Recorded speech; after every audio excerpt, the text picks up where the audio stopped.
The chandeliers dripped light, scattering fractured diamonds across the polished marble floor. Each guest was a constellation of wealth and influence, their laughter like the clinking of expensive crystal. Layla felt like a ghost haunting a party she was never meant to attend. Her dress, a column of emerald silk that had cost more than her first car, felt less like a garment and more like armor. It was alone, just like the life she'd been living for the past 6 months, a life of quiet arrangements and unspoken rules, orbiting a man who was more myth than husband. She was nursing a glass of champagne, the bubbles dying against her tongue, when a familiar voice sliced through the polite hum of the ballroom. Well, well, look what the cat dragged in. Layla didn't need to turn. The voice belonged to Marcus Thorne, CEO of Thorne Tech, a man who built his empire on user data and his ego on breaking things he couldn't own. He was the ghost from her past life, the one before the contracts and the quiet penthouse overlooking Tokyo. She turned slowly, schooling her features into a mask of polite indifference. He stood there, smug and perfectly tailored in a Brioni suit, a younger, blonder woman clinging to his arm like a luxury accessory. "Marcus," she said, her voice even. "I see you're still collecting." His smile was a razor blade. "And you're still floating. I heard you left New York, running away from something." He gestured vaguely at her dress, the champagne flute. "Or running to someone with a bigger wallet. I guess you have to, when you have nothing of your own to offer." The woman on his arm giggled, a vapid little sound that grated on Layla's nerves.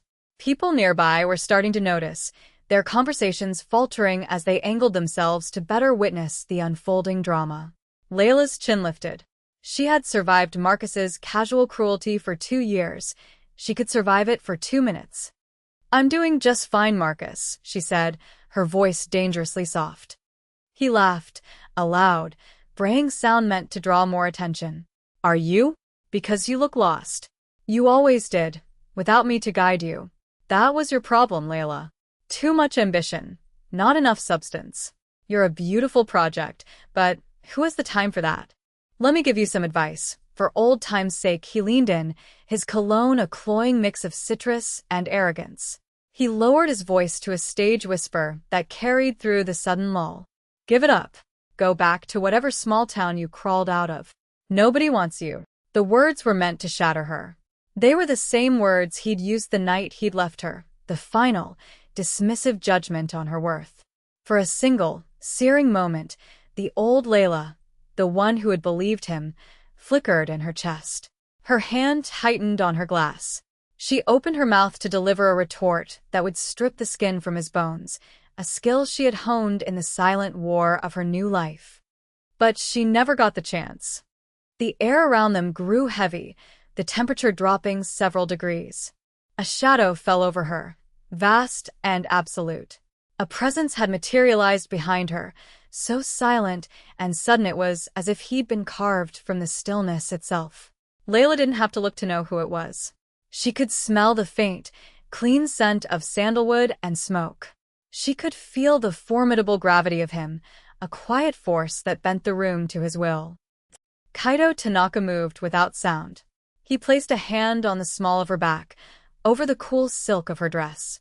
The touch was not gentle or reassuring. It was a brand, a claim. It radiated a possessive heat that seeped into her bones and silenced the frantic beating of her heart. Marcus's smug expression froze, his eyes widening as he took in the man standing beside Layla.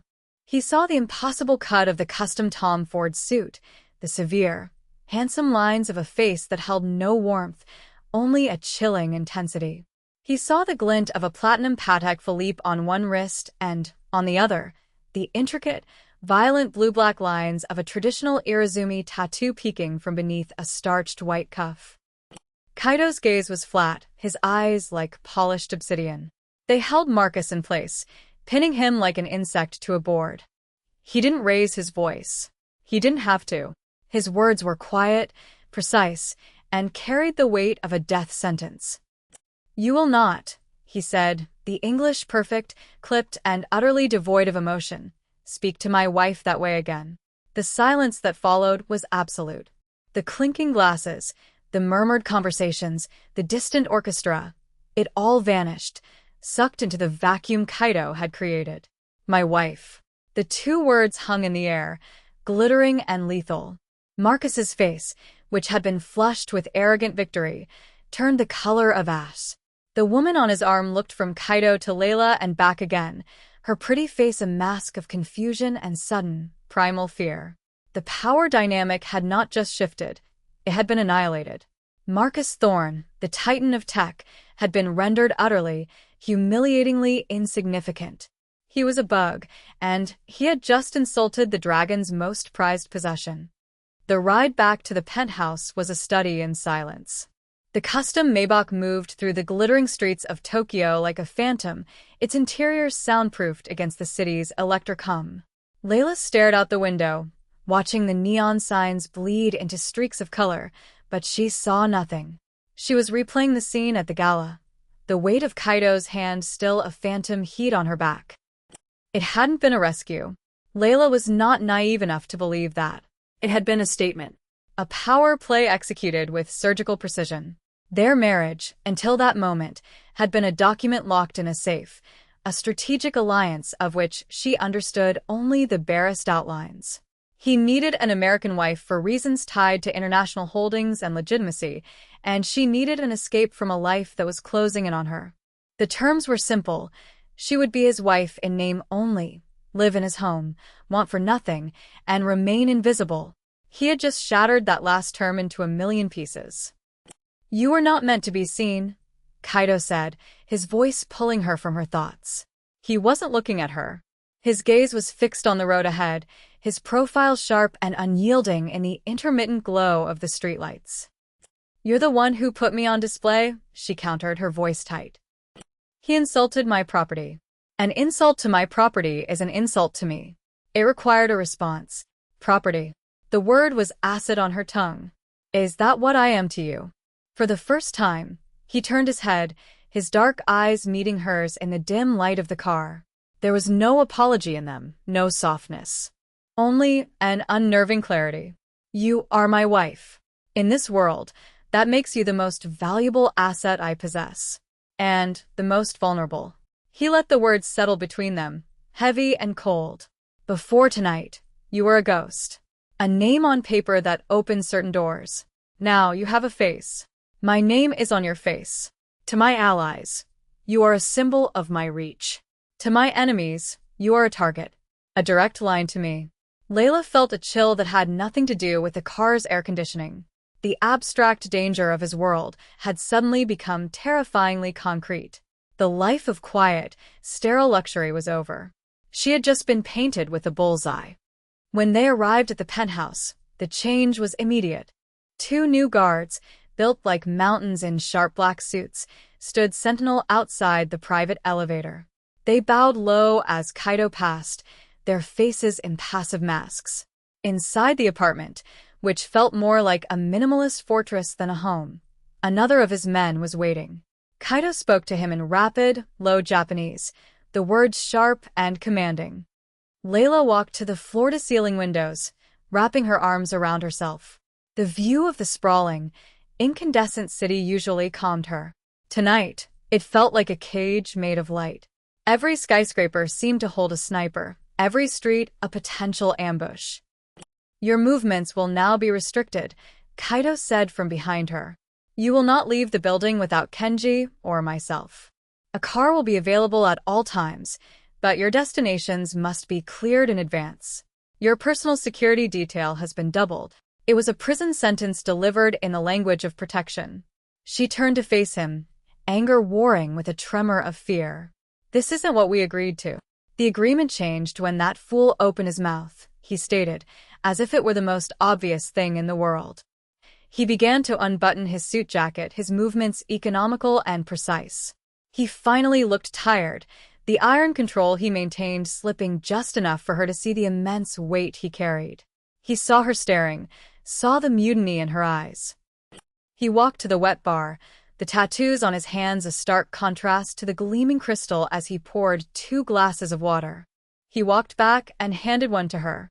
She noticed, with a jolt, that her own hands were trembling. As she took the glass, his fingers brushed against hers. The contact was brief, accidental, but it sent a shockwave up her arm. It was the first unplanned physical contact they had ever had. His skin was warm. He didn't pull away immediately. His gaze dropped to her hands, then lifted back to her face. For a fraction of a second, something flickered in his eyes. Not pity, but something more complex. Acknowledgement, perhaps. He saw her fear, but he also saw the defiance holding her spine straight. "Drink," he said, his voice a low command. It was the smallest, most deniable gesture of care, but in the sterile landscape of their arrangement, it felt monumental. It was a silent admission that she was not just property. She was a person, trembling in the gilded cage he had just locked. And for some reason he could not yet articulate that mattered. "Why?" she asked again, her voice barely a whisper as he turned away. "Why make such a public scene? You could have handled Marcus quietly. You could have had him removed. You chose to claim me in front of everyone. You put this target on my back. For what? To save face." Kaito stopped, his back to her. He stood before the vast window, a dark silhouette against the blazing city. For a long moment, he said nothing, the silence stretching until it was a tangible thing, thick with unspoken history. "Pride is a luxury I do not afford myself," he said finally, his voice low and gravelly. "This was not about pride. It was about preventing a mistake I have seen made before." He turned, and the mask was gone. In its place was a weariness, so profound it seemed to etch new lines around his eyes. "Years ago, my mentor, the man who raised me in this life, was a man named Tanaka. He was the head of our clan, a powerful and feared man. He kept his wife separate from his world. He believed he was protecting her. He loved her, and he thought her ignorance was a shield. He set her up in a quiet life in Kyoto, away from the violence of Tokyo. He believed no one would ever dare to touch her."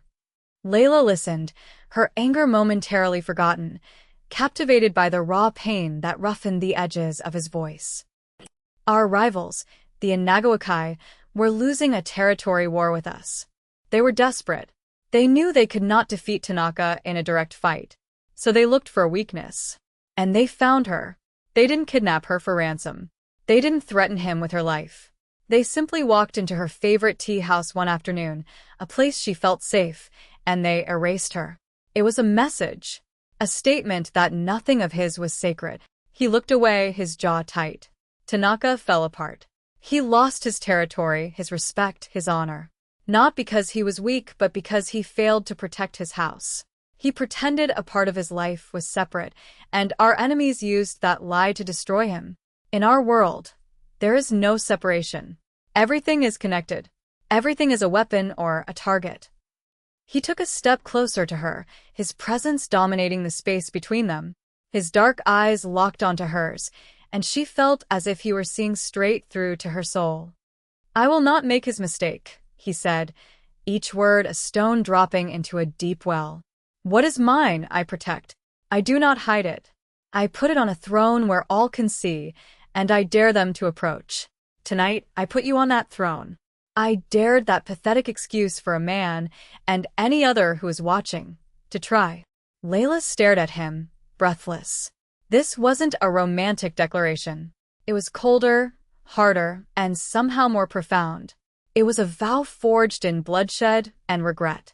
He wasn't protecting her out of affection. He was protecting her as an extension of himself, a piece of his empire.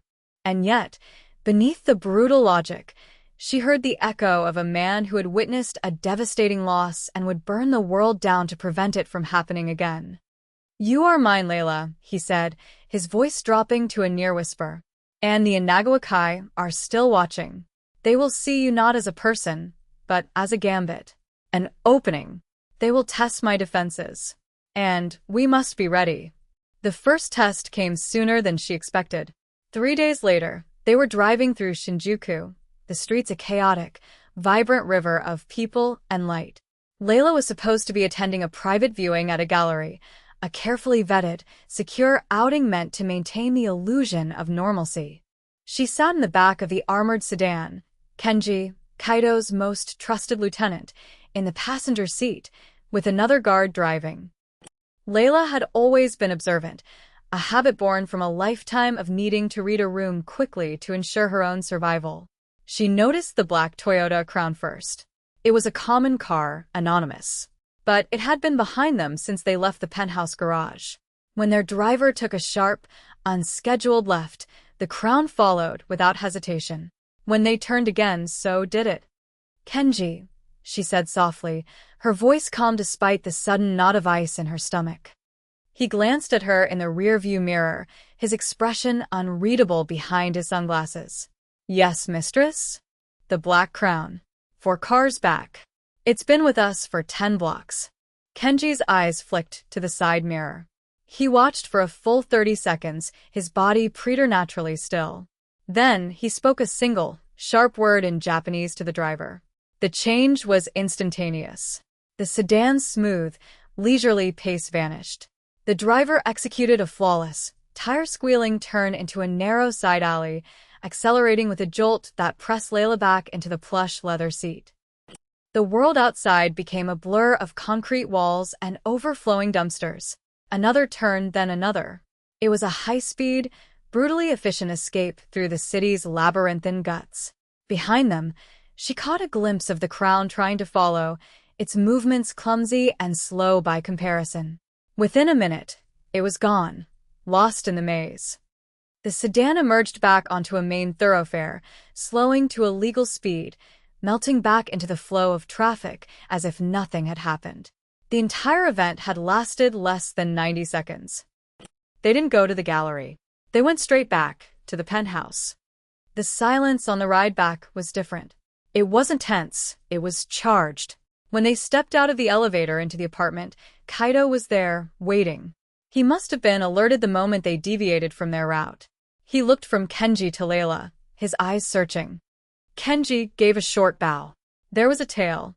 The mistress identified it before we did. "We lost them." Kaido's gaze settled on Layla. The air crackled. She had expected him to be angry, to lock her away for good. Instead, she saw a flicker of something she had never seen from him before: respect. It was faint, but it was unmistakable. "You see things," he said. It wasn't a question. "I notice things that are out of place," she replied, her voice steady. He nodded slowly. A valuable skill. He walked towards her, stopping just a foot away. The difference in their height forced her to tilt her head back to meet his eyes. "They were testing us," he said. "They wanted to see how we would react. To see if you were a true weakness, or simply bait." He reached out, his fingers tracing the line of her jaw, a touch so light it was barely there.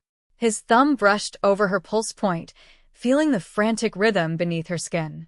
"Today you were not bait. You were a hunter."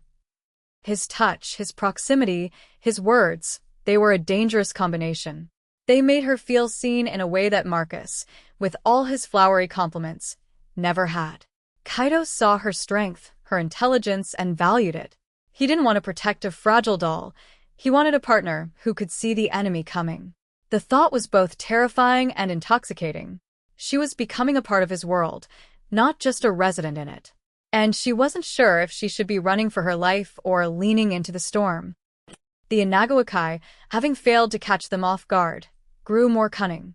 They understood that Kaido's fortress was impenetrable. A direct assault was suicide. So they looked for another way in, a key to a door he no longer controlled. They found Marcus Thorne. It started with a simple, untraceable email to Marcus's private account. A concerned friend, feeding him information. Pictures of Layla with Kaido's guards. Fabricated reports of Kaido's brutality. They painted a picture of a woman trapped, a damsel in distress held captive by a monster. They played on Marcus's ego, on his possessive nature. They made him believe he was the only one who could be her hero. A week after the car chase, Layla's private, encrypted phone buzzed. An unknown number. She almost ignored it, but some instinct made her answer. "Layla? Oh, thank God. It's me. It's Marcus." He sounded frantic, breathless. "Listen to me. You're in danger. I know who that man is. He's Yakuza. A monster. I've been doing some digging. I can get you out. I have connections at the embassy. Just tell me where you are. We can fix this. I can save you. Layla's blood ran cold. It was a trap. So obvious. So perfectly designed to prey on the woman she used to be. The old Layla would have cried, would have seen Marcus as a lifeline. But the woman standing in a silent penthouse, who had felt the adrenaline of an escape and the weight of a king's respect, knew better. This wasn't a rescue mission. This was an enemy offensive, and they were using her past as a weapon. She could have hung up. She could have told Kaido, and his men would have made Marcus disappear so quietly no one would ever even ask what happened to him. That would have been the smart, safe thing to do. But as she listened to Marcus's pathetic, self-serving plea, a different idea began to form. A cold, sharp, and dangerous idea.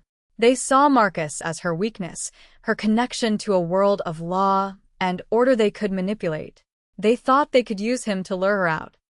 What if she used him to lure them in? That evening, she found Kaido in his study.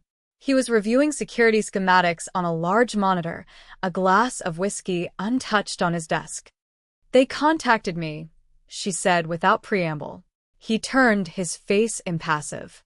The Inagawakai. They're using Marcus. They've convinced him I'm a prisoner, and he's my white knight. Kaido's eyes narrowed.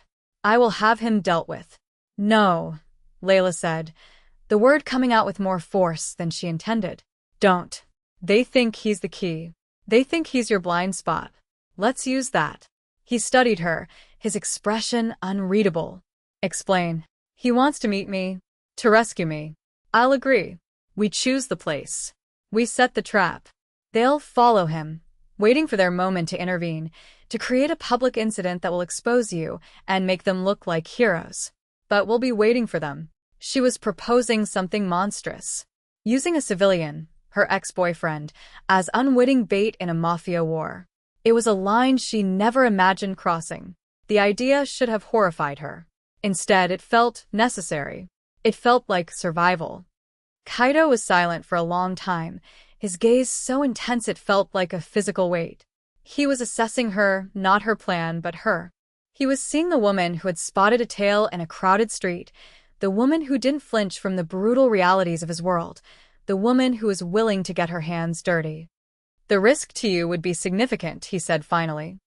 The risk of waiting for them to find a real weakness is greater, she countered. He rose from his desk and walked to her, closing the distance between them until they were inches apart. He was so close she could feel the heat radiating from his body. He lifted a hand, not to her face this time, but to the collar of her silk blouse, his fingers gently adjusting the fabric where it lay against her throat. The gesture was strangely intimate, proprietary. Be careful, he said, his voice a low rumble that vibrated through her. He looked into her eyes, and for the first time, she saw a crack in his armor, a glimpse of a raw vulnerability he kept buried deep. I find the world quieter when you are in it. I have grown accustomed to the peace. It was the most devastatingly honest thing he had ever said. It wasn't a declaration of love. It was a confession of need. In his world of constant noise, of violence, betrayal, and strategy, she had become his silence, his center. And the thought of losing that, he was admitting, was something he could not bear. That was when she knew she had already crossed the line. She wasn't just surviving in his world anymore. She was fighting for it, fighting for him. The plan was set. The meeting place was the Ginza Art Collective, a sleek, modern gallery known for its high-profile clientele and discreet private viewing rooms. It was public enough to make Marcus feel safe, but labyrinthine enough to provide cover. One of Kaido's legitimate corporations was a primary patron of the gallery, giving them unfettered access. His men, dressed as gallery staff and security, had been in place for hours. Layla wore a simple black dress and a wire so small it was almost invisible. As she prepared to leave, Kaido stopped her at the door. He didn't say a word. He simply looked at her, his eyes dark with 1,000 unspoken fears and commands. He reached out and tucked a stray curl behind her ear, his fingers lingering for a heartbeat against her skin. It was a benediction and a warning. Marcus was waiting for her in the main hall, pacing nervously. He looked haggard, his usual arrogance replaced by a jittery, self-important heroism. "Layla, you came," he breathed, rushing forward and grabbing her hands. "Are you okay? Did he hurt you?" "I'm fine, Marcus," she said, gently pulling her hands away. "We need to talk somewhere private." She led him towards the Kintsugi Masters exhibit in the West Wing, just as planned. She could feel the eyes on her, Kaido's men, invisible and silent, and the others, the Inagawakai, who would be posing as patrons, waiting for their signal. "He's a monster, Layla," Marcus whispered, following her into a secluded room displaying a single, priceless ceramic bowl repaired with gold. "We have to get you out of here. The embassy is waiting for my call." She turned to face him, the ancient, beautifully broken bowl between them. This was it, the moment to spring the trap. She looked at his earnest, foolish face, and for a fleeting second, she felt a pang of something almost like pity. He was a pawn, and he didn't even know it. She took a deep breath and delivered the code phrase. "You were right, Marcus," she said, her voice filled with a fake, trembling desperation. "I should have never left you." It was the signal. The change was immediate and silent. The two patrons who had followed them into the room suddenly stiffened. Before they could reach for the weapons hidden under their jackets, two of the gallery's security guards were on them. There were no gunshots, no shouts. Just the quiet, sickening thud of bodies hitting the floor, the swift application of zip ties, the cold, surgical efficiency of professionals at work. Through the doorway, Layla saw it happening all over the gallery. A coordinated, silent ballet of violence. Kaido's men moved like ghosts, neutralizing the Inagawakai soldiers before they could even register the threat. A man in a tailored suit who had been admiring a painting near the entrance suddenly spun around, a knife appearing in his hand. This was their leader. But Kaido was already there, stepping out from behind a sculpture as if from thin air. The fight was brutally short. Kaido moved with a liquid grace that was terrifying to behold. A block, a twist, a single, precise strike. The leader crumpled, the knife clattering to the marble floor. Marcus saw none of it. His back was turned, his mind focused on his heroic fantasy. He only saw Layla's eyes go wide as she looked past him. He turned, confused, to see Kaido standing in the doorway, his suit immaculate, not a hair out of place. Behind him, Marcus's would-be backup was being silently dragged away. The realization dawned on Marcus's face, a slow, horrifying crawl from confusion to terror. He looked at Layla, at her calm, cold expression. You used me," he stammered. Kaido stepped into the room. He didn't even glance at Marcus. His eyes were only on Layla. He walked to her, his gaze sweeping over her, checking for any sign of harm. Satisfied she was untouched, he finally acknowledged the other man in the room. He looked at Marcus Thorne, the powerful CEO, the man who had mocked his wife, and saw him for what he was. Nothing. An insect, not even worth the effort of crushing. "Kenji," Kaido said quietly, "escort Mr. Thorne out. See that he gets on a plane back to New York. And make sure he understands that Japan is no longer a country he is welcome in." Marcus was led away, sputtering and broken, his life ruined not by a bullet, but by the casual, dismissive wave of a hand. He had been shown his own insignificance, a fate far worse than death for a man like him. Back in the silent, sprawling penthouse, the adrenaline of the night finally began to fade, leaving a stark, ringing clarity in its wake. The city lights below seemed sharper, the darkness between them deeper. The Inagawakai had been dealt a crippling blow, their leadership captured in one fell swoop. But the victory felt heavy. A cost had been paid. Layla had traded a piece of her old self, the woman who believed in clear lines between right and wrong, for survival. For him. Kaido stood by the window, pouring 2 glasses of whiskey. He handed one to her, his fingers brushing hers. This time, she didn't flinch. He looked at her, his gaze stripping away all pretenses. The lines of their arrangement, of property and assets, had been burned away in the quiet violence of the gallery. "They saw you as a liability," he said, his voice a low gravel. A weakness to be exploited. He took a step closer, his eyes holding hers. "They were wrong. A liability does not see the hunter in the shadows. A weakness does not have the courage to walk into the fire and use it to burn down her enemies. You are not a weakness, Layla." He reached out, his hand gently cupping her cheek. His thumb traced the curve of her cheekbone. It was the most tender gesture she had ever received from him, and it held more power than any threat he had ever uttered. "You are a queen," he said, the words a quiet revelation, a truth he was discovering even as he spoke it. "My queen." It wasn't a proposal. It was a coronation. He was acknowledging her power, her place not just in his home, but in his empire. She was no longer a ghost in a borrowed life, a name on a contract. She was a partner, a strategist, a warrior. In that moment, she knew she had a choice. The immediate threat was gone. The contract had, in essence, been fulfilled beyond its original scope. She could ask to leave. With the Inagawakai broken, he could arrange a new identity for her, send her anywhere in the world. She could have her old, safe life back. But the thought of it felt like ash in her mouth. The safety of that world was an illusion. Its peace was a lie. She looked at Kaito, at the man who saw her not as a project to be fixed or an accessory to be displayed, but as an equal, a queen for his dark kingdom. The world he offered was dangerous, brutal, and unforgiving. But it was real. And with him, for the first time in her life, she felt absolutely, terrifyingly safe. She didn't say a word. She simply leaned into his touch, a small, almost imperceptible movement that was a universe of acceptance. She met his dark eyes, and in their depths, she saw her own reflection, no longer lost, but found.